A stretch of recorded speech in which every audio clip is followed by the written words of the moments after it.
আসসালামু আলাইকুম, স্বাগতম সবাইকে। এই ঝড় তুফান দিয়ে চলে আসলাম মসজিদে নামাজ পড়ার জন্য। আজকে জুমার দিন, জুমার মুবারক। এ হচ্ছে আমাদের এলাকার মসজিদ। আলহামদুলিল্লাহ, মসজিদে বয়ান চলতেছে।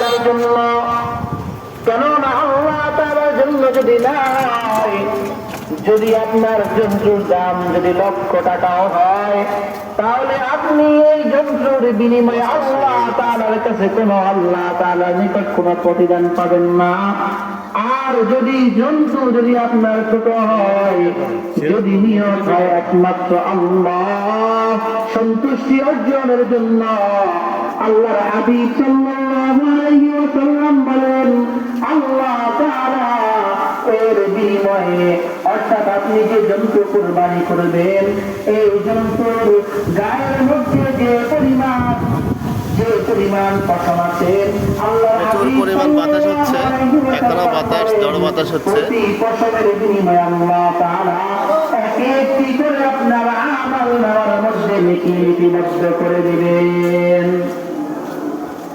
আর যদি নিয়ত হয় লৌকিকতা, মানুষকে দেখানোর জন্য, যদি হয় মানুষকে দেখানোর জন্য, দেখো কত বড় কোরবানি করি, যদি এমন হয়, আল্লাহর হাবিব সাল্লাল্লাহু আলাইহি ওয়াসাল্লাম বলেন, এই আমাল দ্বারা সে বিন্দু মাত্র আল্লাহ তাআলার কাছে সওয়াব প্রতিদান পাবে না। কেননা এই কুরবানি একমাত্র আল্লাহ তাআলার জন্য হয় নাই, এই কুরবানি হয়েছে একমাত্র মানুষকে দেখানোর জন্য, লৌকিকতার জন্য। কেননা দেখো, আমি 2 লক্ষ টাকা দিয়ে কুরবানির পশু ক্রয় করেছি, আমার পশু মোটা তাজা, দেখতে লম্বা চড়া, যদি এমন কোন নিয়ত থাকে, আপনি লক্ষ টাকা দিয়ে যদি আপনি কুরবানির পশু ক্রয় করেন, এটা আল্লাহ তাআলার কাছে পছন্দের যোগ্য তুল্য হবে না। এই জন্য সর্বপ্রথম নিয়তকে খাঁটি করা। কি খাঁটি করা বলেন? নিয়তকে খাঁটি করা। যারাই আমরা আমল করব, কুরবানির আমল করব, আমাদের প্রত্যেকের একমাত্র নিয়ত হবে লিওয়াজহিল্লাহ, একমাত্র আল্লাহ তাআলাকে সন্তুষ্ট করা। একমাত্র কি করে? আল্লাহ তাআলাকে সন্তুষ্ট করা।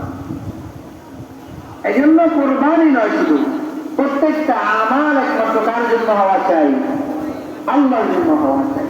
যদি আল্লাহ ব্যতীত অন্য কোন বিষয়ের জন্য আপনার আমল হয়, আপনার এই আমল বরবাদ হয়ে যায়, এটা কোনো মূল্য থাকবে না।